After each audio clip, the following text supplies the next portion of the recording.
Hey, bridge players. Before we share this really fun conversation I had with my good friend, professional bridge player, Shan Huang, affectionately known as Huang Shan, I wanted to tell you about Double Dummy, the new version.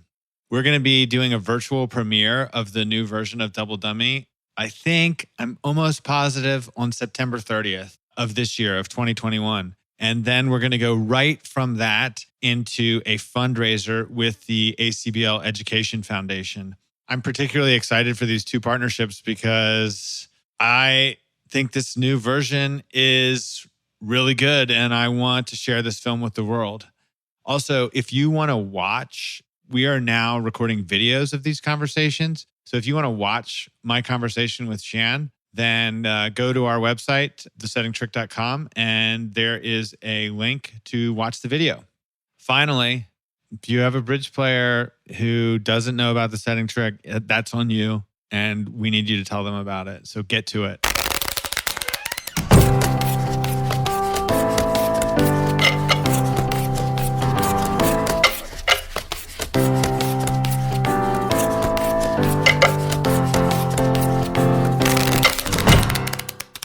So here today, I've got my man, Shan Huang, to carry the day because he is such a raconteur. He's a great player. And we're going to really listen to what he's saying. And he's going to make it happen for us today. Shan. Well, first of all, it's Huang Shan, remember? What do your parents call you? Huang Shan. Well, I mean, I have some like little nicknames and stuff, but well, in China, we call last name first and then first name. So it's just the order is different. So your first name is Shan. It is Shan. It is Shan, yeah. We call the last name first. So in China, we call people like Huang Shan because Huang is the last name, right? So you switched your name. You're born in China. Yeah. You moved to Canada. I don't know how old you were. When I was 14. 14. Oh, wow. Like Yao Ming, for example. On the back of his Rockets jersey, it said Yao. It says Yao because Yao is his last name, right? Right. It's so like which is your last name? Huang. Huang is my last name. So you changed it around when you moved to Canada? Well, I didn't exactly change it because they just asked, what is your family name, which is the last name, which is Huang, and the first name is Shan. So just, the way it's called here is just Shan Huang. The reason that we're having this conversation is because our very good mutual friend, who is unfortunately is deceased, Justin Law, would call you Huang Shan. Yeah, I think he just heard some of my Chinese bridge friends call me Huang Shan, so he was just like, oh, that's fun. Like I didn't know you're supposed to be called like that. Then he started just calling me Huang Shan. Oh, so like literally in China, you call people by their first name, then their last name. By their last name, then first name. You would be like a McAllister John. Gotcha. So that's what's normal to call. That's how it's normal to address people in China. Yes. Okay. All right. Yeah. Okay. Got it. Thank you. That took longer than maybe it should have. For me. So you moved to the U.S. at 14, but you'd already learned bridge when you were 12 from your parents. Yeah, pretty much. My family liked to play like card games. I played card games with my family when I was a kid. And I think it was around 12. They just brought up bridge. I mean, they don't really know much about it, but they know like the basic rules, like, you have to bid and you take tricks and, you make your contract kind of thing. So I was playing with my cousin. We both thought it was kind of fun, like something new. So we kind of learned it. I wouldn't say we actually knew how to play bridge, but we started learning some concepts like just basic ones. Are your parents still alive? Yeah. Do you still play cards with them? No, I'm too old for that. You don't play cards like when I go to my parents' house for dinner, we play hearts. The three of us play hearts. I see. Well, nowadays we sometimes I play mahjong with them, but not cards anymore. Are you much better at them than in mahjong? Yeah, but I mean, there are a lot of people who's better than me, but yeah, I'm better than my parents. Yeah. Yeah. People talk about mahjong comes up pretty frequently. Like I would say when like bridge is mentioned, I haven't played since I was like, I don't remember how the game is played. Are Oh, they similar? well, not really. No, it's a totally different game, I would say. The only similarity is you need 4 people to play. Okay. You use like Okay. tiles instead of cards, and you don't have a partner. And there's more luck in mahjong than bridge for sure. And I mean, different regions in China have different rules. The place I was born, I like our rules. Obviously, it's simple, exciting, and it's pretty popular in China now. The rules we use. And where in China were you born? I was born in Chengdu, Sichuan. It's where the pandas are from. So, I've been to Chengdu. oh, you have? Oh, nice. I Did you have, go to yeah. the panda zoo? I did not. We did a screening of Double Dummy, the original version of Double Dummy there in 2019. Oh, nice. Yeah. So, but I didn't see the pandas. So I don't know that I really deserve credit for having been there, but No, you basically you've never been there. have you seen the pandas? Yeah, multiple times. Yeah, every time when my friend comes to Chengdu, obviously I take them to see the pandas. Some of them just love it. Some of them are just like, just a couple more pandas. In a zoo, though, not like Yeah, it's like a panda zoo. So like the zoo basically has pandas, and then it has like red pandas, which is smaller. I don't know why it's still called panda, but anyway, yeah, the zoo just has mostly pandas, not other animals. What was it like for you to move from China to Canada as a 14-year-old? Well, I mean, I have to get used to obviously speaking English. I wasn't really speaking much English. I went to high school here, didn't really understand much what the teachers were saying, had to make new friends, obviously, and I had to adjust to the food. I really liked the Chinese food, I still do. Eventually, you get used to it. I mean, it's just a different place to live. Going back to my visit to Chengdu, so I was like the guest of honor at this banquet of like the Chengdu Bridge Association. I suppose it was at a hotel. Guest of honor. I had an escort, like a translator, a son of a bridge player who didn't really play.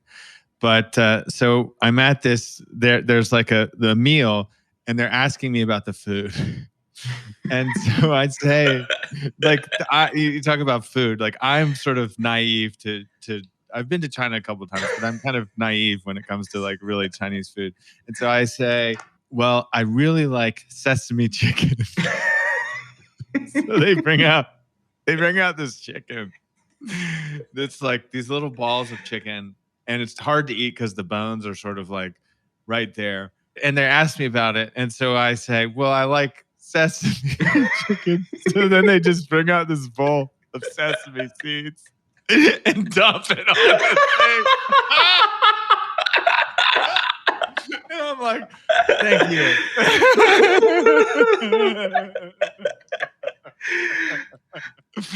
Well, at least you got some chicken. I mean, oh man! When you started eating, Canadian cuisine, what was the first thing that you kind of like? Well, I mean, the first thing I liked was McDonald's, probably, because we have some of those in China, and KFC I like because those were in China I've had. There are a lot of good Western food I like, a good steak or some seafood or whatever. But one thing about myself is I don't like cheese or onions, so that takes away a lot of options. But that's why a lot of Western restaurants, I'm a little, hard, like a hard customer, because every time I have to tell them a lot, like what I don't like to be on my food. So my conversation is always longer than the other people ordering. Like me ordering usually takes like 3 minutes at least. And you live in Toronto. I imagine there's like a pretty large Chinese population. Yeah. Toronto has all different kinds. It's a multicultural city. It has a lot of Chinese, a lot of other Asians, like Koreans and stuff. So I mean, whatever food you want, you can pretty much eat in Toronto. So do you eat mostly Chinese food when you're there? Well, I mean, it depends. I mean, I also moved to Florida in 2017, so I spent some time there and travel most of the time playing bridge tournaments. So when I'm actually, back in Toronto visiting my families and stuff, I just, this is my time to eat Chinese food. So I usually just eat Chinese. Because I think that would be really hard. Like, I mean, having been to China, and like the cuisine is so different, I think, than American Chinese food. I think it would be really hard to change culture and like have to like.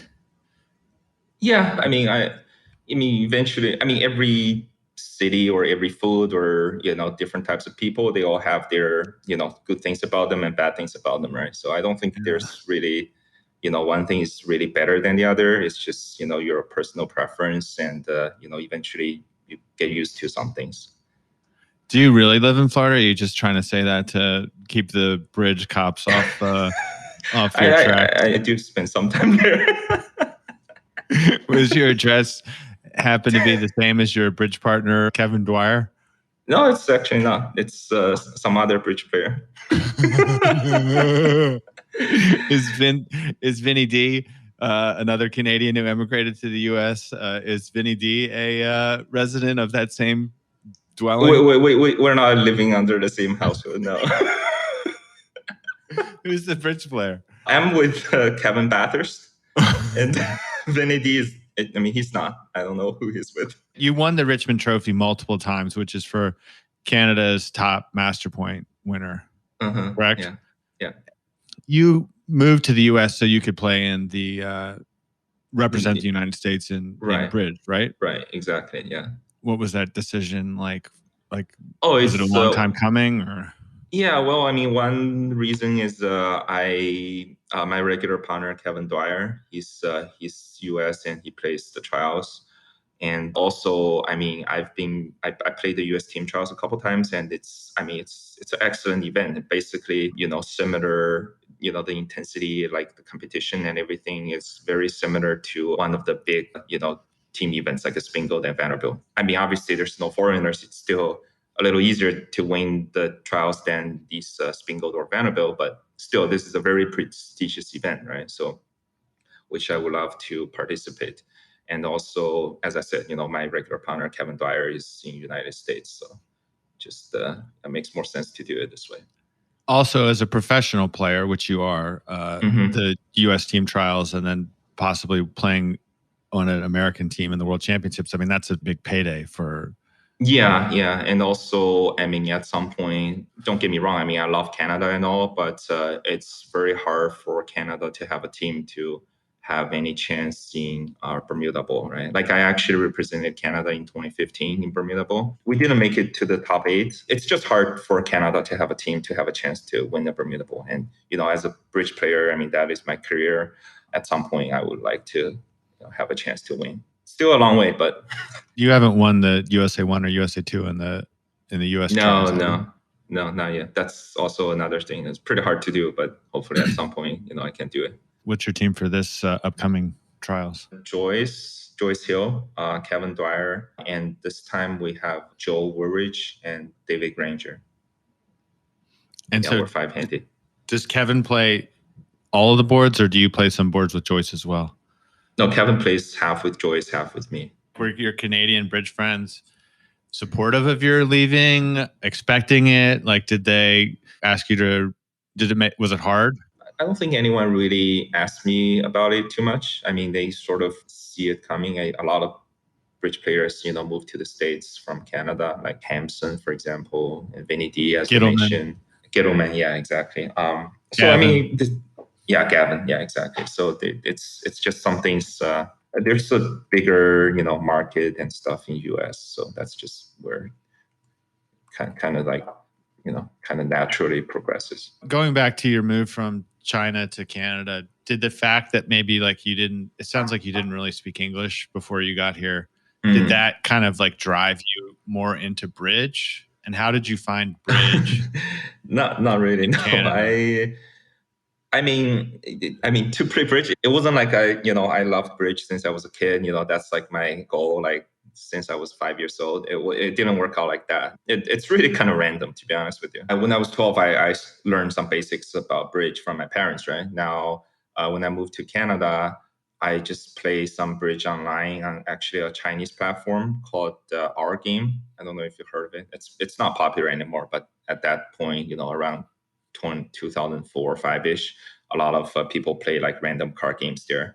So I played some bridge online, and I didn't really know what I was doing, but learned some like a card trick taking techniques because by just playing cards. And then eventually I started going to bridge clubs and met new people, and eventually started traveling to go to tournaments and stuff. And I was lucky, I met some good friends, really good bridge players. I could talk about bridge with them and learn from them, learn from my mistakes, learn by playing, etc. Eventually I was good enough to play bridge professionally. Yeah, so that's basically how it works. It wasn't really any part of any plan. I just liked the game and playing more and more. And eventually, I was luckily good enough to play professionally. How did you end up at a bridge club? Oh, as I said, like I played bridge in when I was in high school, just online. So when I went to University of Toronto, it has a bridge club called like in the I think it was called Hard House or something like that.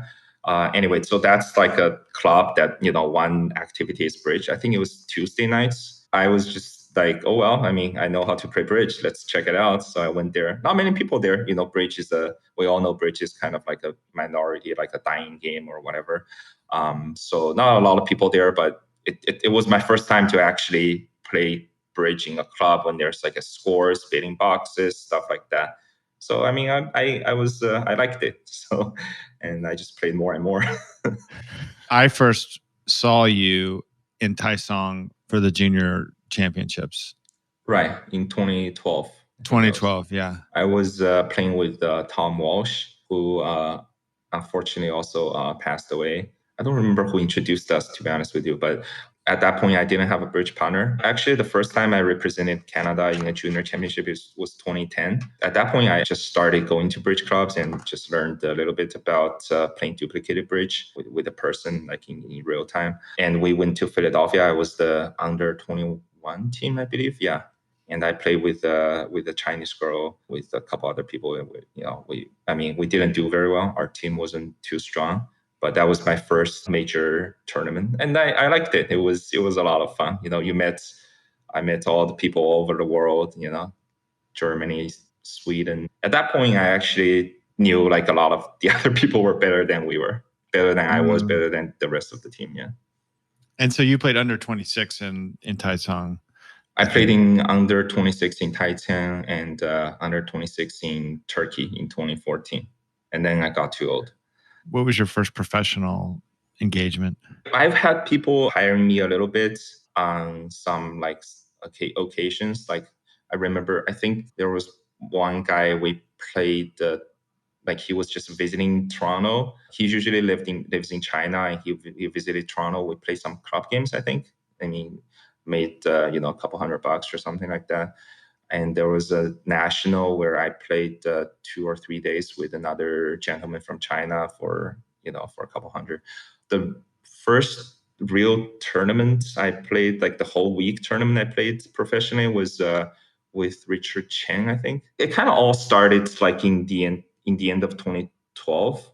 I started playing, going to tournaments with Richard and also with Joe Middens, Gordon Zind, and David Sabrin. And then I started playing some with Jonathan Steinberg. Then I played some with, then I started playing with Kevin Dwyer and played on his team, and, just moved on. Did you finish college? No, I finished 3 years. So it was, I've heard a lot of people saying, why didn't you finish the 4th year? But I mean, 1 year is a lot of time. I mean, if I'm not going to do that, whatever I was doing, it just wasn't worth it. I mean, why would I just spend 1 year of my life just to get a degree where I'm just never going to use? Because you had started getting hired by the time that, like, you saw professional bridge as what you wanted to do. It's a little complicated. I actually quit school not to play bridge. I actually went to a monastery in China for a couple months, to to study the meaning of life and stuff like that. It Wow. wasn't too successful, yeah, but it wasn't. I mean, I shouldn't say it's not successful. I mean, I decided not to stay there. Put it this way, and then I came back, and I didn't want to, go back to school or anything. So I just started playing more bridge and going to tournaments and stuff. Yeah. How did you find the monastery? I had the friend who's we were in first year college. He's like a big believer in Buddhism, and he introduced Buddhism to me. I mean, it's an interesting concept, right? Like, things like where do people come from and where do you go after you die? These kind of things I was interested in these kind of things. So, but whatever he was saying, I mean, there's no proof or anything. So, the theory or whatever concept they have is, it's interesting. So I was just learning some things with him. He actually quit school after the first year. So he went to the monastery in China and stayed there ever since, actually. So after 3 years, I just decided, I'm just going to check it out. Like, what is it really like? Like, is it, whatever their theory is, they say like you're going to like whatever heaven or hell or whatever their theory is, like, is it actually true, or, what's going on? Like, I just wanted to check it out. So I went there. I mean, if I actually ended up believing it, there's a big chance I would just, stay there too. But no, that wasn't, that wasn't what happened. What did your parents say when you told them you were going to this monastery? Well, they're obviously not thrilled about it. I actually didn't tell them the details about it. I just said I'm going to China for a couple months, just to have some fun. But I think eventually they found out I went to the monastery. They were a little scared I'm not coming back because I'm the only child, right? I mean, I can feel how they feel. That's another reason they don't really say much about me playing bridge, other than finding a normal job and stuff like that. Because anything is better than being a monk and being not able to see me anymore. What was the monastery like? Oh, it's a huge one, actually. It's a like a Tibetan Buddhism kind of monastery. It's Western Sichuan. It's on the west side of Sichuan province, like close to Tibet. I mean, I was there in 2011. At that point, the monastery has over 10,000 people. Like, Oh my it's the gosh. largest one in the world, I think. Wow. It's crazy, yeah. It has all these like red houses. Now it becomes a tourist site almost in China. Yeah. So a lot of people just go there to do like the tourism and stuff. Is it for men and women, or just Yeah, men? there's about like 10-to-1 ratio, something like that. Of men to women? Yeah. I mean, it doesn't really. I mean, they're not getting married anyway, so we don't need the right ratio. What was the point at which you decided that you were going to leave the monastery? The point that I just don't think whatever they're saying has enough proof. I grew up learning like math and science. I'm like very like I need like a logic and proof and to back me up kind of thing. Like I'm not like too spiritual. Like, as in like I like to think about these things when I was a kid, but I don't just believe in something because someone tells me to or because I chose to, kind of thing. I need to see this is actually real. Like, you have to prove it to me, kind of thing. So when I was there, I mean, basically what they were saying is, I mean, this is too religious. Maybe we're talking about. I mean, we certainly can stop talking about it anytime. No, I don't mind. I mean, whatever. So, I mean, whatever they're saying is just not. I mean, doesn't have enough proof. I mean, it's all spiritual. They give me a lot of stories and stuff, but it's not like I've never seen anything like. Because what my friend told me was, he's saying someone like predicting like something like 7 days later to prove that what they're saying is right, kind of thing. But I've never seen any proof like that when I was there. So it was just all like talk. So eventually I'm like, okay, whatever, man. Like, I don't believe you guys anymore. All right, let's switch topics. Justin Law, a friend of both of ours, died a year ago. What's your favorite J-Law story? Well, there's just countless, like so many of them. There are a lot of fun ones about J-Lo. Well, I'll tell you my impression of him. Like, I mean, maybe it's not that funny or anything, but what I like the most to talk to J-Lo about was bridge, to be honest with you. Yeah. It's just the way we view bridge is just so similar. Like, it's like finding someone who actually knows, what you're thinking about, kind of thing. So, we talk about suit combinations, and, when he sees a new suit combination or I see a new suit combination, we just share, and it's just a lot of fun. And also when there's a hand, like the angle to look at the hand, like, for example, we, lose like 12 imps on this hand, like how do we look at it? Like who screwed up, and or a declare problem, or the, mentality of the game, etc., etc. It's just, or just a little like a defensive problem, or what do you need, kind of thing. It's just everything we talk about bridge, and also about the ethics about bridge. I mean, we kind of have this similar idea. He used to think bridge is kind of like a broken game, like the rules, because the ethics itself is just very hard. Like you need people to actually be ethical themselves. I know there's a lot of rules and stuff to stop people being unethical, but if you really want to, there's still a lot of edges you can take without being caught, basically. I'm not talking about like a cheating exactly, but like small like hesitations and taking advantage of the situations you're not supposed to take advantage of. These things are in a way unavoidable. So mostly we just talk about bridge. He's definitely, one of a kind. He loves to party. And and died far too young. Yeah, absolutely. Much too young. He was your teammate though on the Hill team. Exactly. His ethics is just beyond, it's just beyond. He's actually, I was looking at some of the posts who are saying about J-Law. I mean, a lot of people are saying how good of a bridge player he is, how fun of a person he is.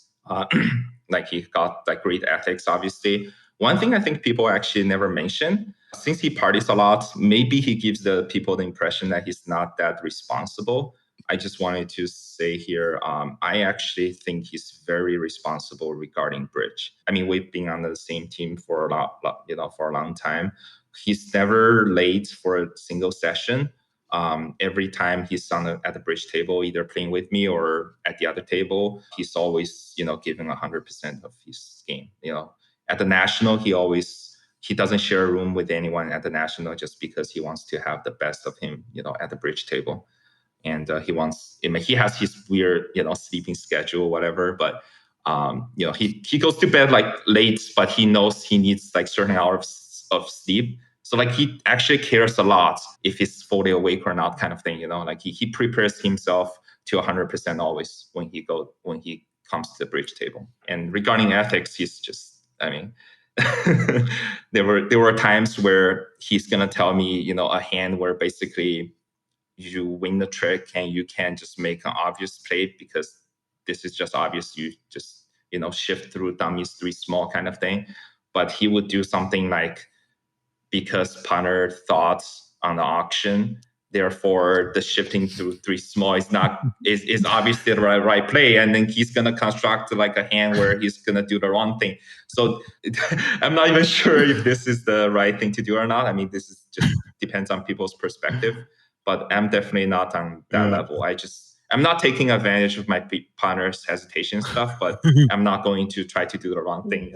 Even the way he plays bridge, obviously he lost a lot of edge doing this kind of things, but he still does very well in bridge. That proves how good of a bridge player he is. Did you know he was sick? I didn't know he was like gonna die like this fast, kind of thing. I knew he was not doing very health wise. He's always had some like a liver problem, and because he obviously drank too much.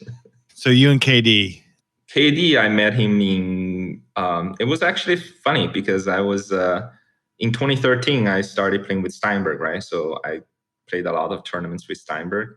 And I think the beginning of 2014, KD needs a player on his team. So he actually emailed Steinberg to ask for my contact. So technically Steinberg hooked us up. So anyway, so that's the first tournament I played. I think it was actually a Prometo. Well, I wasn't playing with KD. KD was playing with 2 sponsors, and I was playing with another pro at the other table. Yeah, that was our first tournament. We weren't regular partners back then. We were just teammates. Played a lot of tournaments together. Eventually, we both liked how we played. We tried it out. And I actually think for bridge partnership, usually one guy is more, takes more actions, takes more positions, and more aggressive. And you need another player to be more, like solid kind of thing. So me and KD, it's a good match, I think. He's more aggressive, more, and I'm like more solid kind of thing. It's actually interesting because if you see all these, all the top level partnerships, they all work like that. So yeah, I think it's a good match. And we started playing together pretty much since 2016. We started playing nationals together since 2017. I mean, obviously we had our ups and downs, but I'm happy how we played in general. And we have been always improving, system-wise or, signals, how we think about bridge stuff. Like we also talk a lot about bridge, obviously. And you guys play strong club. Yeah, we play strong club. We have thought about playing two systems, switching to two systems, strong club when the opponents are vulnerable, and 2/1 when they're not, just to avoid their interference when we open a strong club. What's going to be the thing that drives the decision whether or not to go to two systems or not? Mostly, what's the reason you haven't done it yet? It's just memory work. We needed to put in more work. And also, there are a lot of 2/1 systems we can play. We can play a basic one. We can play or like a Swedish short club, stuff like that. So we haven't exactly decided. And also, to be honest, actually, after a pandemic, we are not less busier. There's a lot of online bridge going on. So one tournament after the other. When we're not playing tournaments, we also play a lot of club games with sponsors and stuff. So that takes away a lot of time. We also need some time to rest and stuff. So didn't really have a good timing to do these things yet. Which one of the two of you is more enthused about playing two systems? I think we're about the same. We have both brought it up at different times, but haven't done it yet. And there's also a lot of things we keep improving with our precision system, and also in competitive auctions. That's another area we have a lot of pages of notes about, because that's actually in a way maybe more important than adding a different system, because now people just bid. So you just need to know what's going on in competitive auctions more often than having your own relay system or whatever to figure out who has the jack of diamonds kind of thing. We had a newer player from Australia ask about playing strong club. Like, what is your favorite thing about playing strong club? I think I have a guess of what your least favorite thing is. My least favorite thing? You want me to hear my guess? Yes. I think your least favorite thing is when you open a strong club and your opponents preempt you. You haven't bid any of your suits yet. That's what I would say your least favorite thing is. That's my guess. I've only played strong club like once in a club game. Yes, absolutely. Yeah. And especially the killing bid is 3 spades, because over 3 spades, I mean, you're under so much pressure. You can either bypass 3 no trump or you have to double basically with any hand with some points. And the other guy also is under a lot of pressure, because both sides now are in a way unlimited, and you need to find the string, you need to find the level, and you're already at 3 spades. No one has bid a suit. And so yeah, next time playing against me, you can just bid 3 spades. Doesn't matter what your hand is. What's the worst 3 spades bid you've seen in this when you've opened a strong club? I mean, to be honest, I don't remember exactly, but I'm sure some people did it with like Jack 6 and out 6-3-3, 6-3-2-2. I'm sure people have done that, especially white against red. I mean, I might do it myself, to be honest. But this is like a double-edged sword. Never right? a 5-card suit, though? I don't think I've seen people doing a 5-card suit against me, but I've seen my partner opening 5-card suits a lot. Not 3 spades, though. Mostly 3 of a minor. Yeah. Because what is your diamond opening? Because show? our How one many diamond is diamonds 2 plus. This auction comes up a lot, actually, where it goes 1 diamond, 4 hearts, double pass to you. And I mean, you pretty much just have to pass with balanced hand, but partner doubling could just be 4-0-5-4. I mean, what's he gonna do, right? He has to double. So these kind of things are just I mean, you lose your like 11 card diamond fits sometimes, it is just what it is. So opening a minor with like a nebulous diamond, it doesn't give away any information, but at the same time, it's just hard when opponents bid, it's just hard to find your minor, to sort out which minor you're going to play at what level. So yeah, strong clubs is good without competition. But now since everyone bids, in general, they're very similar. I mean, I'm talking about the edge. The edge I'm talking about is still very small, right? Because, but if I have to say, because of the ways people bid nowadays, I think a more natural system is probably slightly better than strong club, just in general. Yeah. Or if you want to play two systems, that probably is the ideal way to deal with it. What are the wins for strong club? Yeah, like well, there's a couple. Well, first of all, I think the biggest advantage is if you don't open a club, that's when you win. Because your hand now is limited, right? So you can open a diamond, and then next time you bid 3 clubs with any hand, 5-5. You don't have to worry about partner thinking you have so much. You can make a takeout double, very aggressively, because partner's gonna know you have shape. Like, for example, if you open a diamond, it goes 2 hearts past 3 hearts or something. Or let's say it goes diamond, 1 heart past 2 hearts, something like that. If you play natural system, you double here. You could have, like, for instance, 18-19 balanced. That's a big problematic hand. Or you could just have a lot of shape with, 1 or 2, 0 or 1 heart. But playing strong club, you double here, you just have heart shortness, period. Or if it goes 1 diamond, 4 hearts, pass, double, you have heart shortness, period, and you have a decent hand. But on the other hand, playing a natural system, you might be 18-19 balance, so partner doesn't know whether or not to pull or not, kind of thing. So, what about like setting trumps at a lower level? Do you play relays where you can find the jack of diamonds? No, we don't. We cannot find the jack of diamonds. No.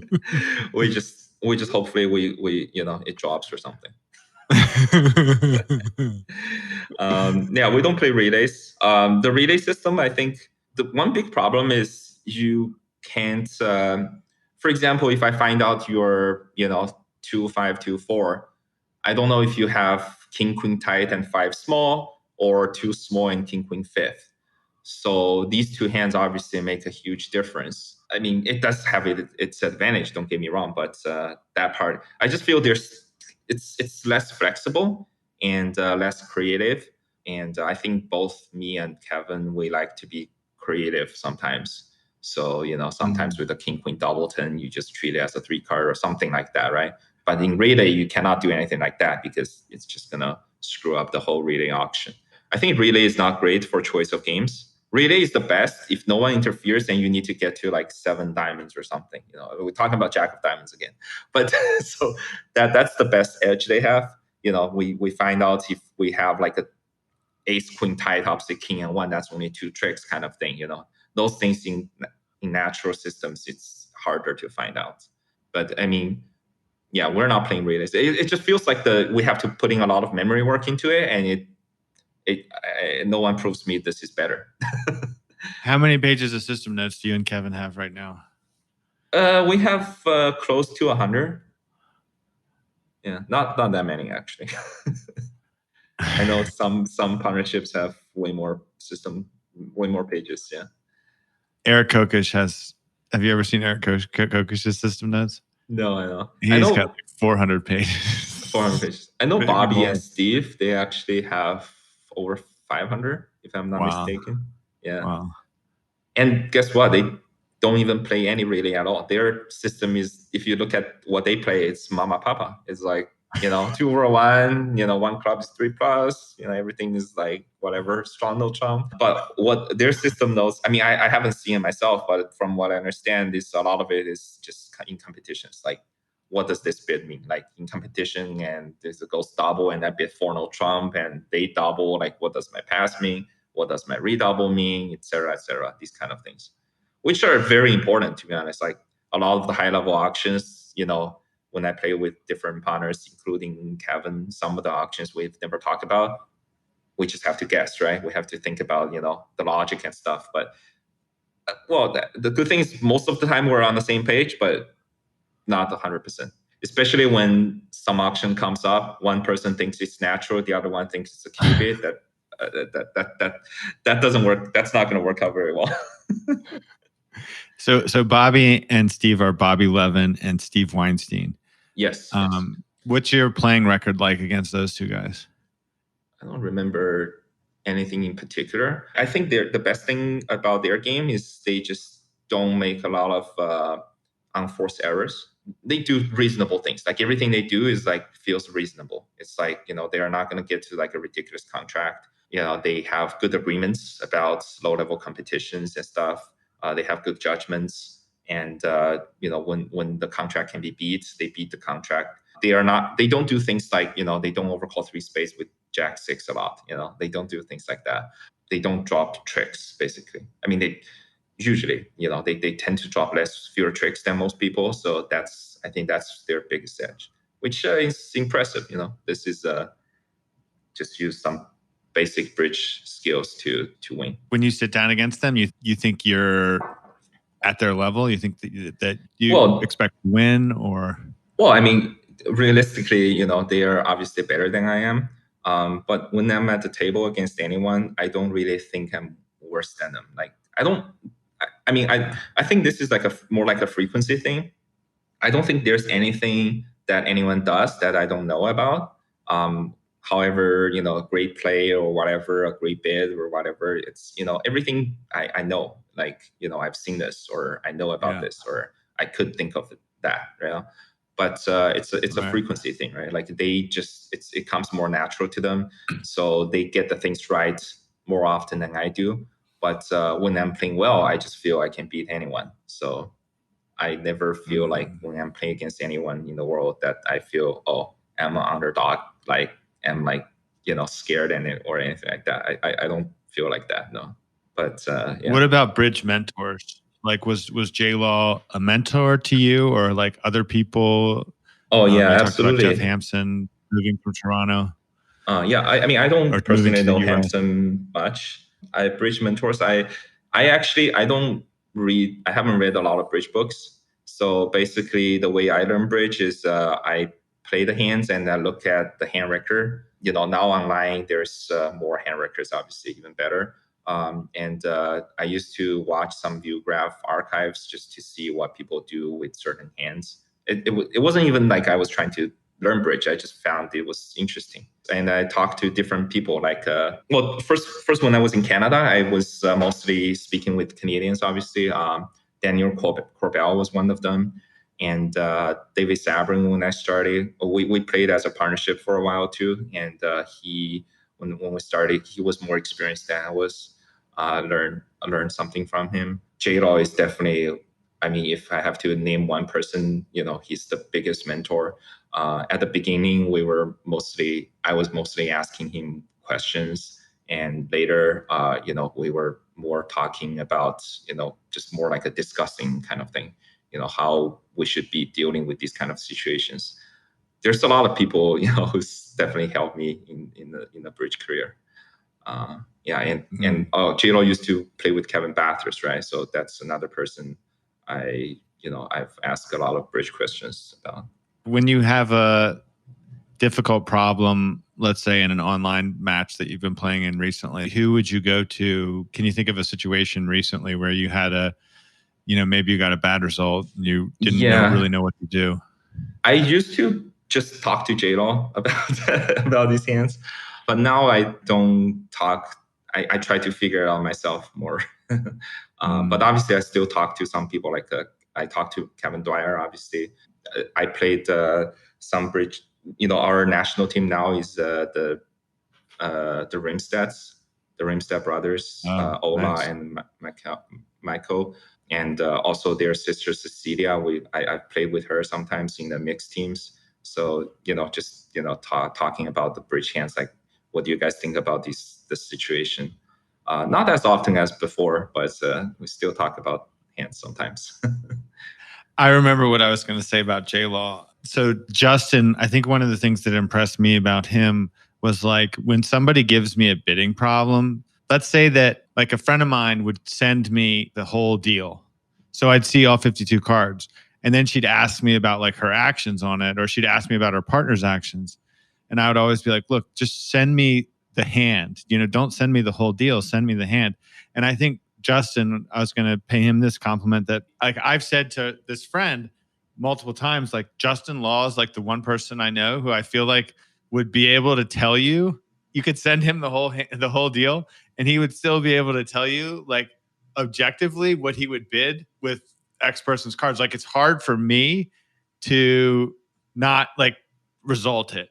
And I think Justin, like you talk about his ethics, like I think I always wish that she wouldn't give me the deal because it just was really hard for me to really offer an objective opinion. Yes. When you know all four hands. When I know all four, I'm like, look, you're going to get a much better answer if you send me just one of the hands. You just told me, I'm going for 1400 if I overcall 2 hearts. Guess what? I'm not going to do that. It's like when you give a deal to somebody, and the deeper we go into this game, like when you give somebody a bidding problem, like let's say, for example, you tell them about, your spot cards, like your 10s and 9s. Like that tends to be like they want me to bid if I like, they want me to bid if they say like ace king 10 9 8 of hearts. It's like you got the 10 9 8s, those are tricks. Justin is definitely sometimes he makes jokes and stuff. He could do he could say things like he could give you spot cards like that, but most of the time, he's very objective, I would say. Yeah, like what you said. How often do you think about him? About Justin? Going back to Justin. When I play bridge, I think about him a lot, actually. Especially when I see a few combination that we've talked about, and I'm like, oh, okay, like this thing again, or there are hands where you screwed up, right? There are hands where you make a bid, but you don't know if you're just being unlucky or this is just the wrong bid.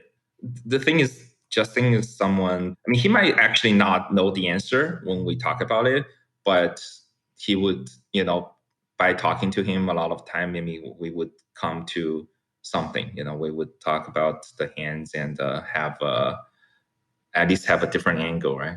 Like I know you pretty much strictly through like being together at bridge tournaments.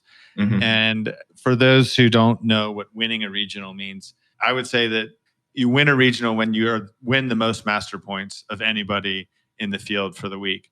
And so I've only won one regional, which was Chattanooga. I was playing with KD and you and David were our teammates. That's the only regional that I've won.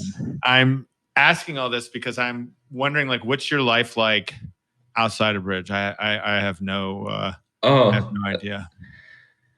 I don't have a life. No, I'm just kidding. Well, just normal things, to be honest. Nothing in particular. When I'm not at the bridge tournament, well, before COVID and after COVID is obviously different. Before COVID, I travel to play bridge. When I'm not playing bridge, I just sometimes come to Toronto, visit my family, my old friends, and stuff like that. Sometimes I take a vacation, go to some places. Yeah, just all different kinds of things. When I travel so much, sometimes I like to cook myself to just stay at home, chill. Just nothing much. Nothing. You make Chinese style food? Yeah. Sesame chicken, and I make them all together. I don't pour the sesame in the end. I make Do you make sesame chicken? No, it's actually not I don't think it's. I've heard that. The reason you couldn't get it there was because it's American Chinese food, so they don't actually have it in China. Yeah. How often did you go back to China before COVID? Once every 1 to 2 years, something like that. I usually just go back because there's a bridge related tournament, something like that. And I would, usually spend a couple more days there, before or after or both. But I don't think I actually go back to China a lot just because, just for vacation. Yeah. Do you know why, like, your parents moved to Canada? They just wanted a different environment, mostly. Yeah. Did they know anybody in Toronto? It's a long time ago. I think they know someone who's like they haven't spoken with like for like 15 years or something. You know, one of their old high school classmate or something like that. It's basically no. Can you tell us your worst bridge hand? Worst bridge hand? Oh. Yeah, or maybe result. There's a lot of them. I just well, one hand that I can think of right now is I was actually playing with Vince. I have a hand. I was 0-1-5-7. Okay, I was void, stiff, ace, jack, fifth, and king seventh with some good spot cards. Anyway, so that was my hand, and it was all vulnerable. I was first seed all vulnerable. I decided to pass, right or wrong, because I didn't want to open some number of clubs and being not able to find a diamond fit. Anyway, so I pass. It goes pass, and my partner opened 4 hearts. And which is your singleton. For those who don't know, he has no spades, 1 heart, 5 diamonds, and 7 clubs. Right. And my righty overcalled 4 spades. It's a weird problem. I decided to bid for no charm. I mean, obviously, this is not key card. So I was just thought, if partner just have hearts, I mean, he just bids 5 hearts, we're going to be okay. I mean, we're not beating 4 spades. It doesn't look like we're going to beat 4 spades. So if we're in 5 hearts, I might have 2 tricks. You know, they don't know I have 1 heart and no spade, right? They need a spade, I rough, and cashing ace. At least 2 tricks. Let's start with 4-0. 4-0 should be 2 places to play. So either something with hearts or just 2 minors, I think. Right. Anyway, so I bid 4-0. It goes double on my left. Now partner bids 5 clubs, which was my 7 card suit. So if we're on the same page, he chose to bid 5 clubs. He could pass 4-0, obviously. And I was playing with Vince, so he's a good player. So I can obviously trust him. Now it goes 5 clubs, pass. So I pass. You know, we hit gold. Partner bid my 7 card suit. Thanks. Now it goes 5 spades on my left. Pass to me. So this kind of situation is obviously before you bid, you want to know what you do over 6 spades, right? Because it looks like the auction might get a little out of control. So I have the ace of diamonds. I was gonna double 6 spades. I already made up my mind, so I bid 6 clubs. And also, we might just make 6 clubs. I cannot defend 5 spades when we can make a slam.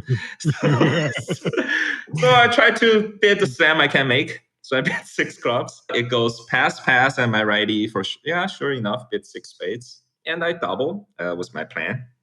So I was on lead.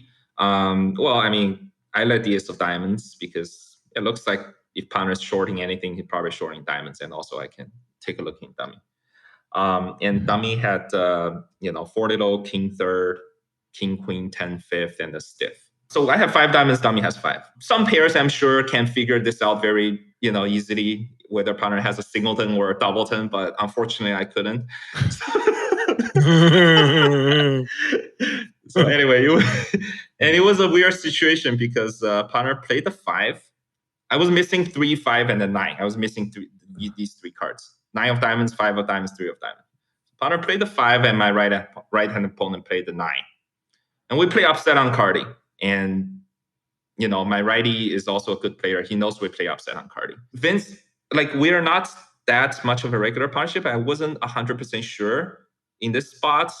If he has 5-3 doubleton, is he always going to play the 3? Because, we play upside down with 2 small. You just always play the lowest one. Right, yeah. Or this is a spot he's trying to give me true preference, saying he has the ace of hearts, not the ace of clubs.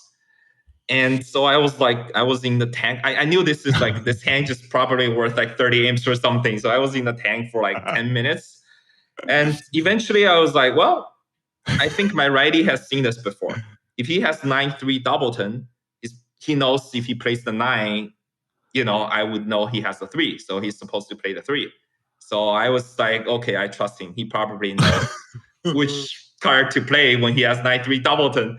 So I'm like, okay, so I think partner has 5-3 doubleton. He's trying to ask for a heart. And I played a heart. And this is another fun thing about this is, the next card you play, you're not going to see another card because the card is going to claim for sure.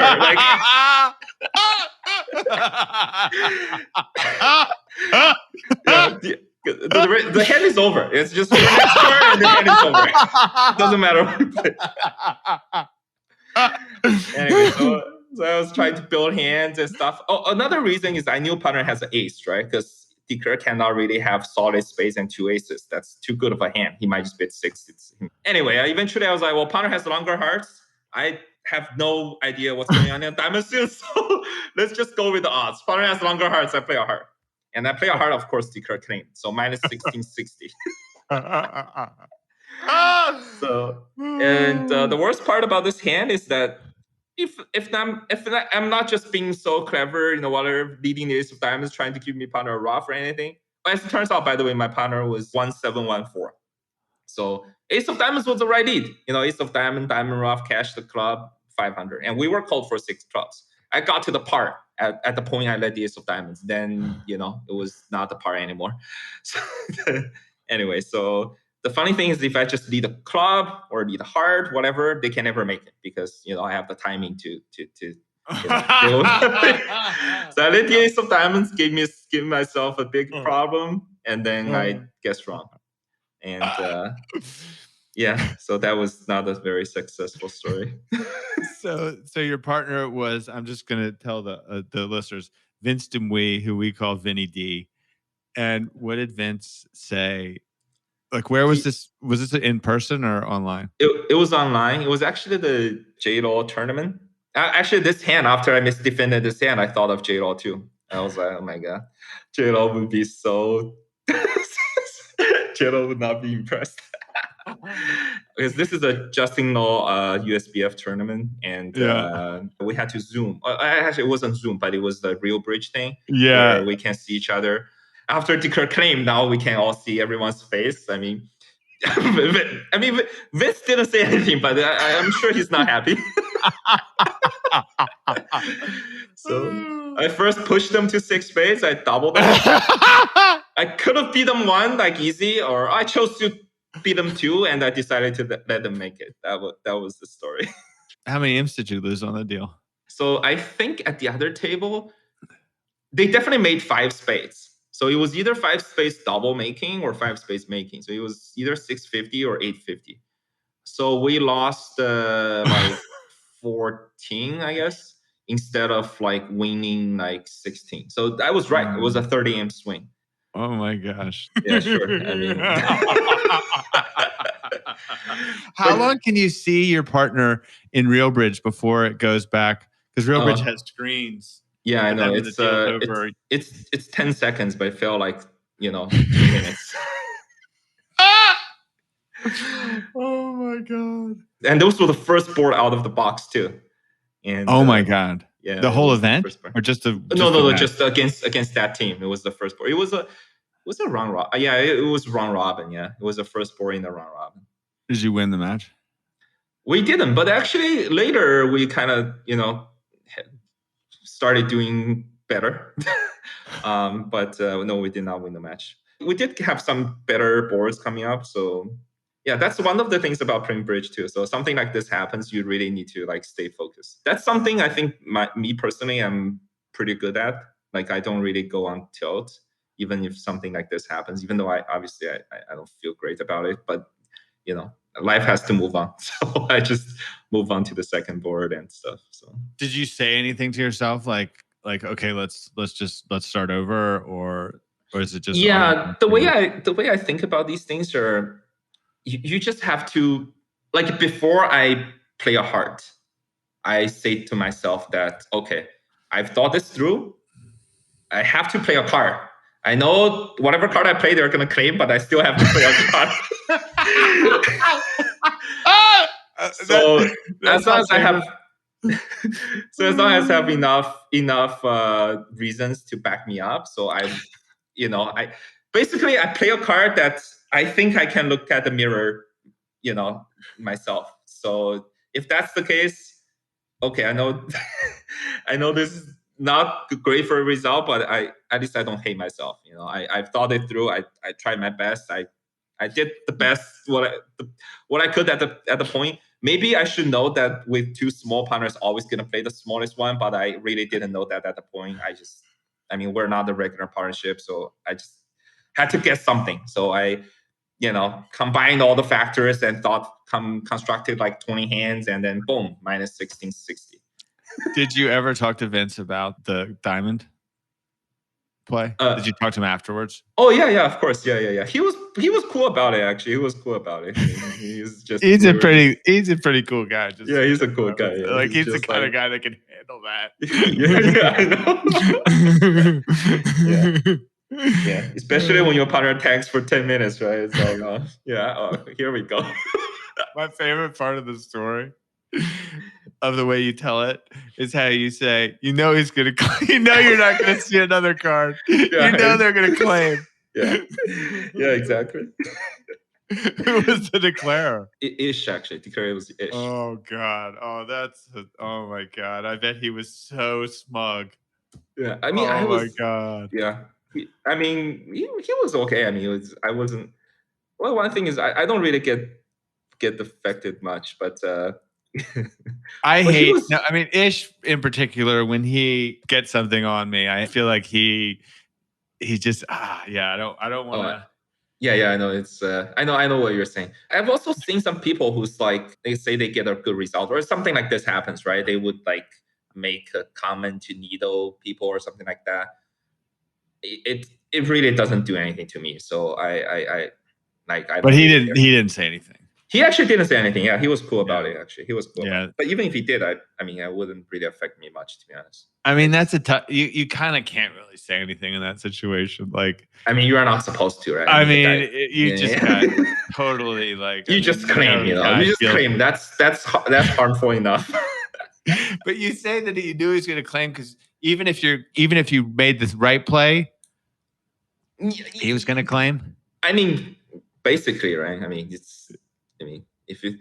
be honest, if I continue diamonds, which my partner is going to rough, he could just claim, because he knows I don't have the ace of clubs. There's no way I have the ace of clubs and don't cash it, right? Technically, he's going to claim anyway. So because there's no more to the hand. Maybe he's not going to claim because I guess I could have one spade and no hearts, so there might be a heart rough coming too. Right. Yeah, but these are the kind of hand. It's just like some 3-notes where you just need to, you're in and you're like, okay, so I need to play for this hand or that hand. So, but this card comes out, we're gonna see the moment of truth. Oh man! I posted on Bridge Winners. I was like asking people to give us like standard questions that we ask everybody. Mm-hmm. And one of the suggestions was your worst bridge hand. And so then like there was, we weren't sure if it was going to get too technical, but like, I'm so glad I asked this question, and I'm so glad that. So I'm glad I had one recently too. Like, I'm glad I went for minus 1660. I went for 1660. I bid the hand terribly, but what did I have? I had 5 solid, jack and 1. I think I had a diamond void, an ace jack 6th. Oh, you went for 1660 with this? Oh, that's not good. It went 1 heart pass on my left, past 2 hearts, and I bid double. First mistake. And then my lefty, Ace Greenberg, the legendary guy from AIG, I think. Airy. Is rubber. This is at Rubber Bridge, $1 a point.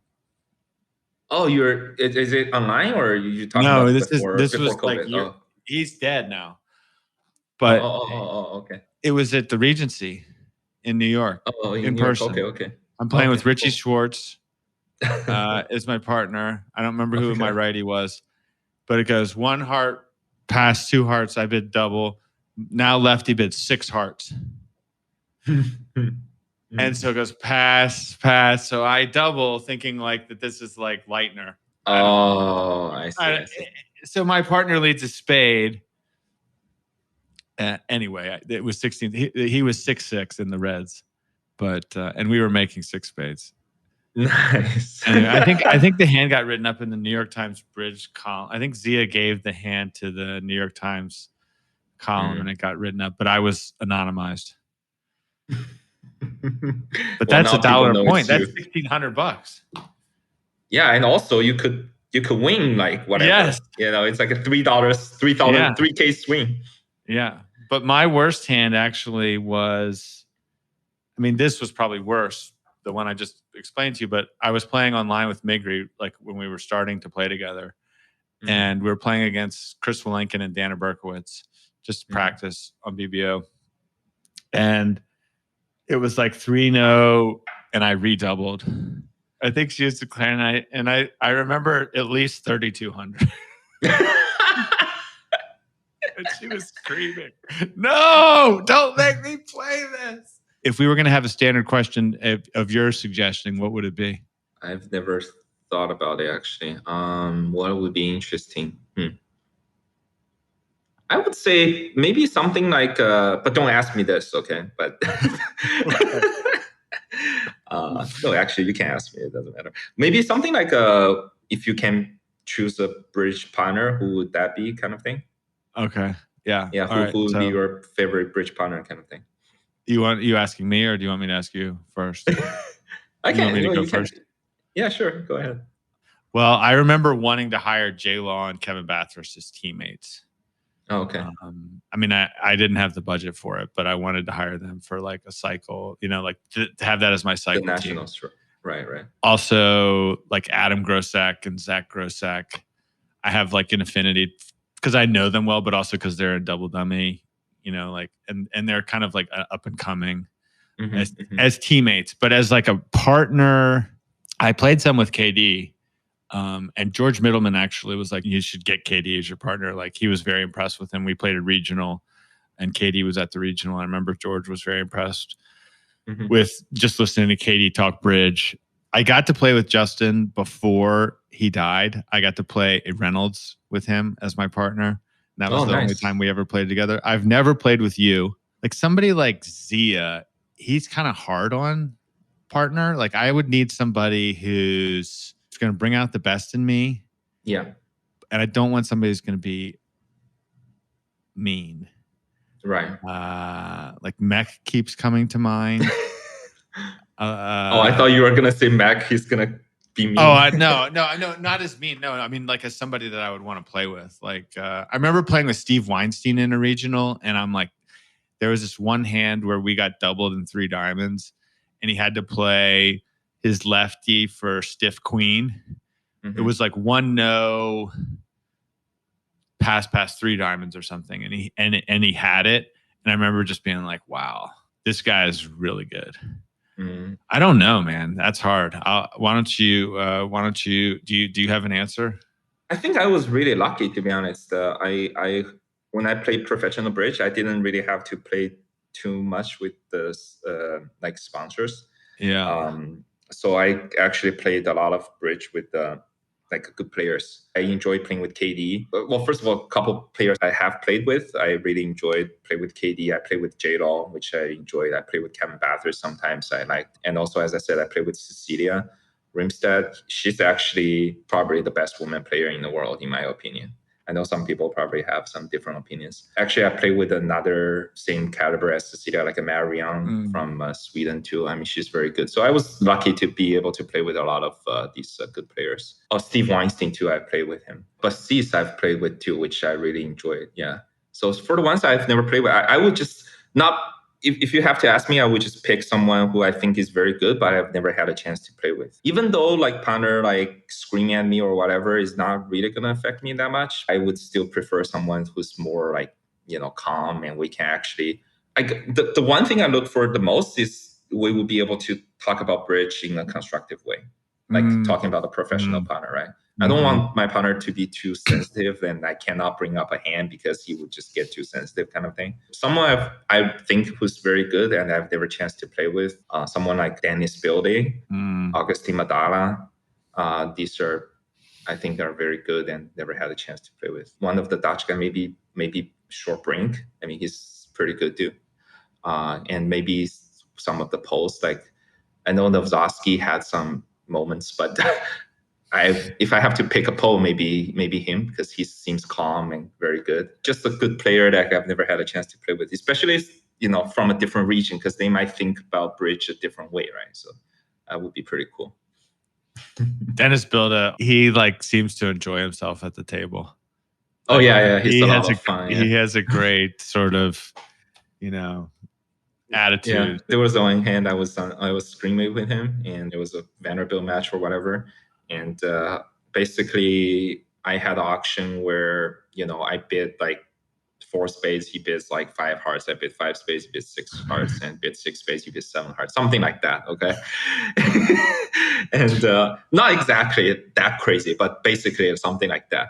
After the hand, I mean, he was right. He was right to take the sack because I showed 2 suits or something. So I told him next time I'll be 5-4-2-2, and and it was 6-6. Obviously, I was 6-6, and he said, "Yeah, next time I'll double you." That was kind of funny. I've enjoyed playing with Kevin Rosenberg. He's very good. I mean, it's fun playing with people that are good, that are like yeah. When you're like, you put down the dummy and you're like, that's you're up, buddy. Oh, okay. Yeah, definitely. Yeah. Sometimes you know this is a difficult hand, partner's gonna get it right, kind of thing. That feels good. Yeah. Migri was fun to play with. We had a lot of laughs.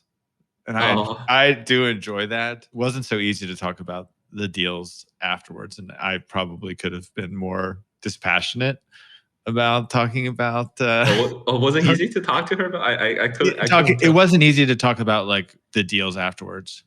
Oh, really? Okay. Like where we had a bad result. That was difficult. Oh, okay. I couldn't tell because I played against her a couple. I mean, she plays with Berkowitz, right?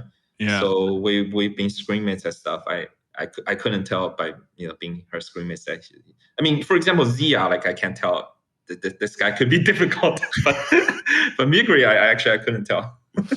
Seems like nice and stuff. When we're actually talking about like a bridge someone like plays, especially between partners, it's very hard. It's really hard because it's very hard to sometimes to bring up something without partner thinking that you're accusing them doing something wrong, kind of thing. You know what I'm saying? So yeah, it could be sensitive. It's just it's not an easy thing to mention. It also depends on the timing and stuff like that. So anyway, Helgema was sitting in her seat at the other table, and he passed 3 spades, and she said, but he went down 1 in 3 spades. Oh, so she went down 1 in 4 spades. She went down 1 in 4 spades. Oh, so she plays better than Helgema. But I was like, well, we could have been in 3 spades. She's like, I can't pass. I can't. No, come on. No, I think it's normal. I'm like, what? No, it's not normal. Oh man. Yeah. I mean, I'm not. So you don't play golf?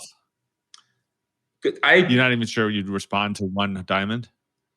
No. I'm not even sure if. Sorry, I'm not. I was just saying I'm not even sure if we run 1,000 hands do we rate to make 4 spades or not? So, whether we're vulnerable, we only need like 33% of chance to making 4 spades, things like that. I mean, I don't even know that, but I'm just saying, the range thing was kind of interesting. Yeah. Anyway, I would pass 3 spades. That's from my experience. That is one mistake that I do make. I think that's an area where I can improve as a player, is like giving people 3 hands for their bid. It's easiest like when I'm making a slam decision. Here, I'll give you another bidding problem. Stiff jack. I only answer Migri's hand though. You have to give me a Migri's hand.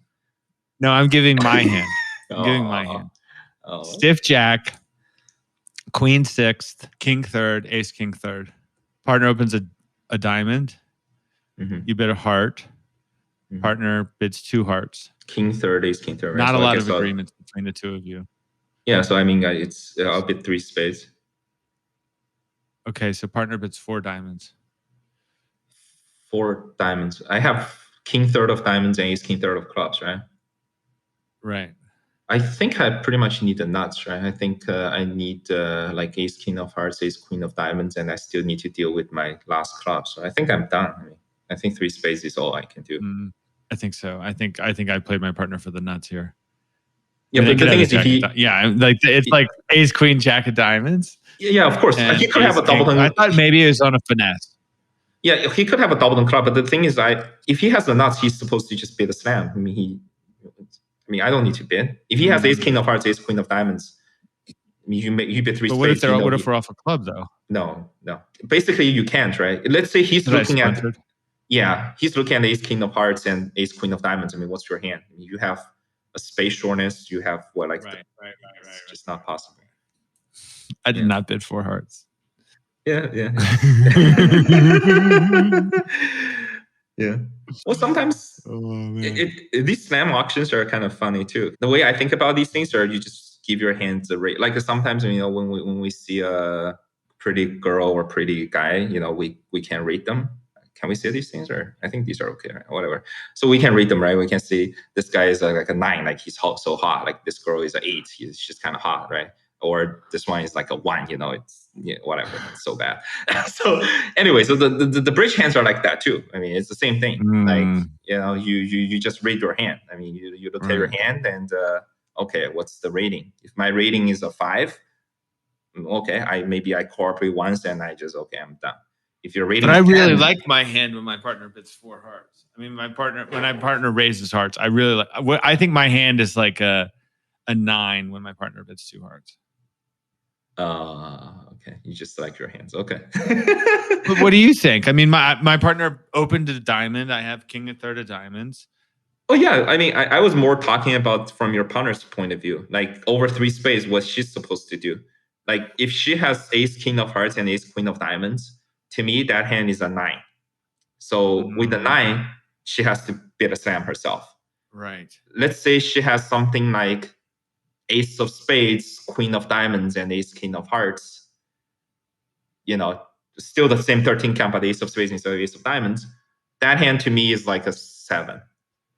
So now she can cooperate once, maybe even twice, but not driving to slam. If she has king, queen of spades, and a bunch of queens and jacks, that's a 0. She just bids 4 hearts. Do you want to know my partner's actual hand? Yeah, this is my favorite part. Come on. Actual hand. So they thought that 3 spades might be a serious Cupid. Jump to 3 spades? Yes. Oh, well, I mean, I guess my partner had not from the same planet. My partner had king and 1. Good start. Ace, king, jack, 4th. So we had the heart. We weren't losing any hearts. So where did the 4 die? Oh, I see. Queen, 4th, and jack 3rd. 14 maximum. 14. Yeah, maximum. You gave me a look there. I'm like, what is that look saying? Oh, I'm just trying to think. Actually, I was trying to think how I would bid this hand over 3 spades. But yeah, it's because you have the heart. Your hearts are so good. Well, you do have king of spades wasted, but at the same time, I don't know. Like, say you are not vulnerable, for instance. Like, do you open all 11s? I think opponents are vulnerable, and I think both are. Actually, I can look. 5 hearts down 1. Both are vulnerable. Both fall. Okay, both fall. The thing is, the thing about this hand is number 1 is you have 2 spades, your opponent has 1. That's bad, right? Because you don't if you have 3 spades and a doubleton club, you might be able to ruff some clubs. Now you have 2 spades opposite 1 spade. That's bad. Like if you have a singleton opposite your opponent's singleton, that's usually bad. This is like similar. The number 2 is your jack of hearts is probably useless. Your jack of clubs is questionable. Your king of spades is obviously, you might take a trick if the ace is on side. So, I mean, I would rate this hand probably like a 3.5. So not the worst, but you don't have a lot of room between 3 spades and 4 hearts. So what you're supposed to do over that, I mean, depends a lot on your agreement. Like, what does 3-no mean, for example, right? Like, if 3-no is non-serious, for instance, I might just do that. So we don't have to bypass anything. But I'm certainly not going to bid 4 diamonds because that puts a lot of pressure on my partner to bypass 4 hearts. No, maybe we're just too high. Yeah, Weinstein on this podcast got me convinced to play 3-no is serious. Because he was saying how he likes when partner just has how that 4 club bid sometimes non-serious is just what your partner needs to hear. 4 club bid non-serious. I mean, like if you have a non-serious cue, like you can make your non-serious cue, and it's just what your partner wants to hear. Yeah. I mean, he was saying. I mean, he wasn't saying 4 clubs specifically, but just no, I know. He's more saying like sometimes when you have a non-serious hand, your hand is more specific. That partner needs to know that one card you had, right? I think that's what he's trying to say. Yeah. I'm playing non-serious 3 spades and non-serious 3 no at the moment to give away less information. There's 2 like directions you can go. I mean, most people do a combination, obviously. So one direction is you can just bid your hands like as clear as possible with your partner, so you get to the right contract. You tell your partner what I have, your partner tells you what he has, and you just try to get the right contract. Yeah. That's what most people do. I'm more leaning towards not squealing. I hate squealing. I just like if we play 3-0, just I would rather, if I could, I just rather open 3-0, guess what to be the kind of thing, you lead, I claim, I like that kind of thing. I don't like to tell you, I got this weak spades, I got 5 cards, that's the point, right? So anyway, but I think I'm too much to not squealing because there are so many hands. Because I don't want to squeal, we play some 3-0 with 2 little diamonds opposite the stiff. Guess what? They know what to lead. They got so many of those guys. So yeah, I mean, you're just learning from. I mean, it's all about like a balancing, right? Like I honestly don't think you are supposed to just always tell your opponents your hand by in the bidding. You have to have a purpose, and you have to weigh the purpose. Like, is it more likely your partner needs to know, you have a weak double and spade, or does the opponent could this be a problem? Well, in the precision system we play like a diamond is nebulous, right? The 2+, and partner responds, let's say 1 spade, I bid 1 no. In the original precision notes we had, 2 diamonds is artificial game force. And now this guy, their opener, basically describes his 5 card, whether he has a 5 card minor, whether he has 3 card support, etc. Like it describes right away. Anyway, I felt like there's so many hands where all the responder needs to know is if you have a 3 card support with me or not. If you do, we're going to play 4 of my major. If you don't, we play 3 no trump. Let's say my partner opened a diamond, the nebulous diamond. I bid like a spade, he bids 1 no trump. In the old precision system we had, I bid 2 diamonds, artificial game force. Now partner's gonna describe his hand, whether he has a 3 card support, but at the same time he'll tell me if he has a 5 card minor or not. Because in precision, if you open a diamond, you could have 5 clubs, right? And 2 diamonds. Yeah, okay. Yeah, anyway, so he's gonna describe right away. But then I realized a lot of the time, the guy who bid a spade, like in my position, my partner's open a diamond, I bid a spade. My partner rebids a no trump. All I need to know is if my partner has 3 spades or not. If he does, we're gonna play 4 spades. If he doesn't, we play 3 no. So 2 diamonds is just unnecessarily squealing my partner's hand. If we end up playing 3 no, when my partner show like 5 clubs to them and no 3 spades, guess what? I mean, everybody knows his shape. Anyway, so this one, so I invented some little tweak there. I just, anyway, we use like a 2 clubs related to diamonds and jump to 3 spades to show this kind of hand. So I was just 2 clubs, 2 diamonds. So wait, your partner bid 1 no. Now you bid 2 clubs. He's forced to bid 2 diamonds? Correct. And I jumped to 3 spades to show that please bid 4 spades with 3 spades. Otherwise, bid 3 no. Gotcha. Yeah. Anyway, so I feel this way, like there's no squeal, right? Like we're just gonna play 4 spades or 3 no. Anyway, so the reason I brought it up was the squealing thing, and also it's funny because J-Law plays precision with Kevin Bathurst, right? I've been thinking about this the whole time, and I've had conversation with Kevin Dwyer and Kevin Bathurst. And then there was like one time we were just drinking in his room, I think, and J-Lo was like, "Yeah, I hate this 2 diamond thing. Like, why do we have to squeal? Like, we need something to fix this." I'm like, boom! Like, that's exactly what I was talking about. Let's fix it up. Like, this makes no sense. Like, why are we squealing here? So is that called the Huang Shan? Huang Shan 3 spades? Yeah, I don't know. One of the few things. I mean, I'm not. Comparing to a lot of other people, I'm not great with system, but I did come up with some little things though, which is kind of cool. It's kind of cool. You and KD open 2 diamonds with a singleton or void? Yeah. that part I really didn't do any modification. It's just whatever was there was good enough, basically. And also you have to just balance with your memory, right? Like basically you should not have a agreement where it just comes up less than like once a year. These kind of things you just forget about. Like it's really not worth it. And the times you forget, it's just a disaster. Some 3-0 fit. We might as well just not have the agreement and guess. We guess right a lot of the time anyway. more right than wrong. What's your best result? Result? Yeah, like in an event.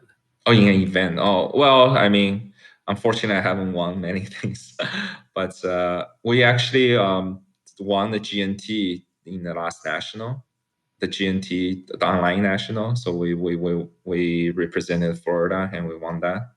So that was nice. Obviously, Florida usually has the best team. At the beginning, we weren't great, but later we played pretty well, I think. So I was happy how we played in general.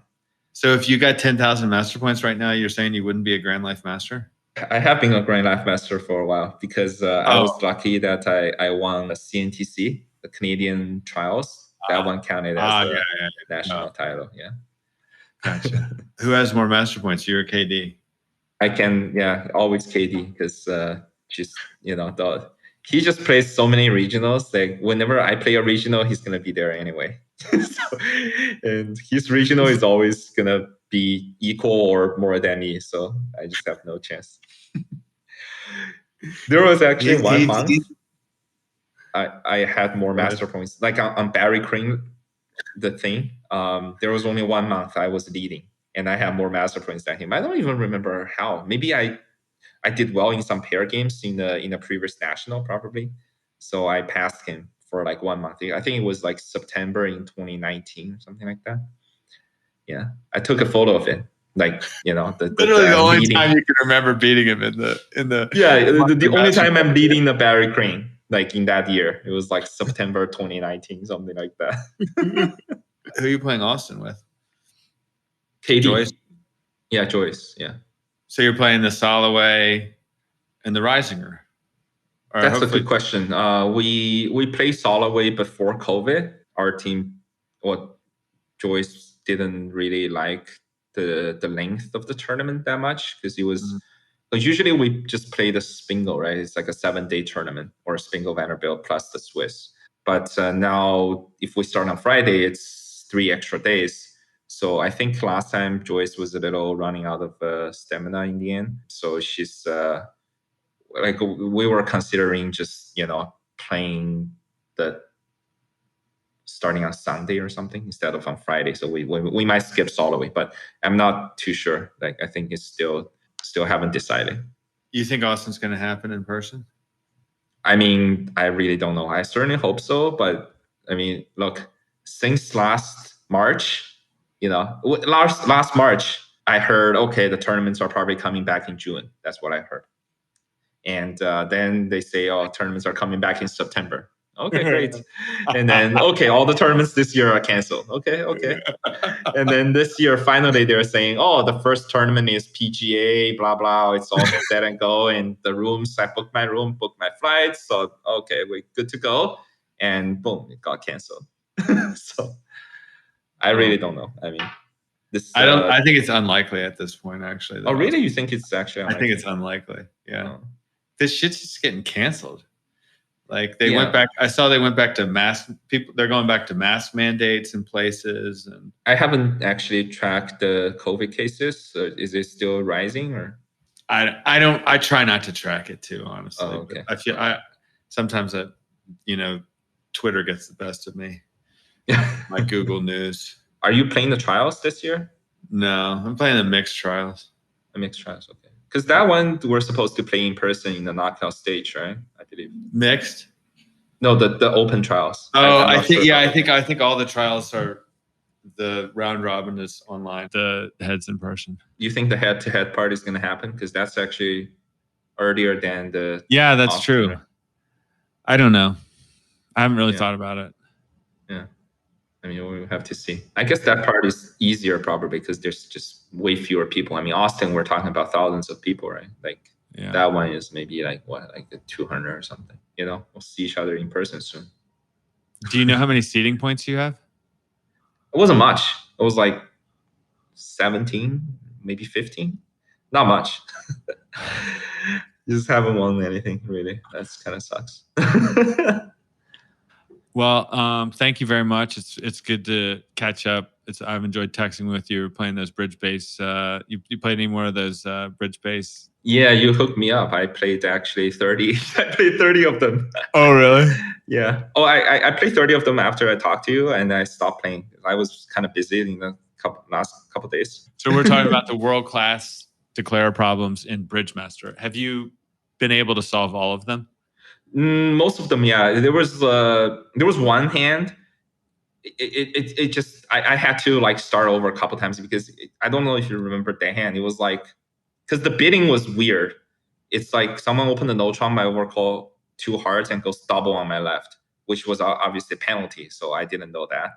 And then it goes, my partner somehow bids 2 spades and my righty double that, which was penalty. And then I bid 3 diamonds. He goes pass, double. And that was penalty. Apparently this guy has like jack third of diamonds and just rigged me. So anyway, I was supposed to play the diamonds to be 3-2 and the layout to be that to make it. So I didn't get that one right. I mean, anyway, it's just a different bidding. So I was a little confused. But you do it with more rigor than I do. Like, because I don't look at the solutions, but I'm willing to fail as many times as I can. Oh, I see. Yeah, but you. Yeah, I didn't do it that way. I usually just think about what's going on and then start doing it. Sometimes it's just like I play bridge. Sometimes I can be slow. It takes me like 10 minutes to touch a card, kind of thing. Yeah. All right, man. Great to see you. We'll be publishing this in the next, I don't know. Yeah, edit whatever needs to be edited. You said some you swear a couple times. I don't know if it could be public or not. It was a pleasure, and I'll let you know when we're publishing it. I'll send you the episode and transcripts and stuff like that. Okay, sounds good. Thanks. All right, man. Take care, man. Later. These podcasts are a really fun opportunity for me to have conversations with people like Shan. And we've got some exciting things in the pipeline, possibly a setting trick individual, which will be open to only guests who have appeared on the show. So if you want to play in the setting trick individual, you better hit me up. Also, we might have some spots for alternates. So if you want to be considered an alternate, send a link to the show to 3 of your friends via email. Copy John at the setting trick. And we'll put you on the alternate list. That's it for now. Thanks for listening.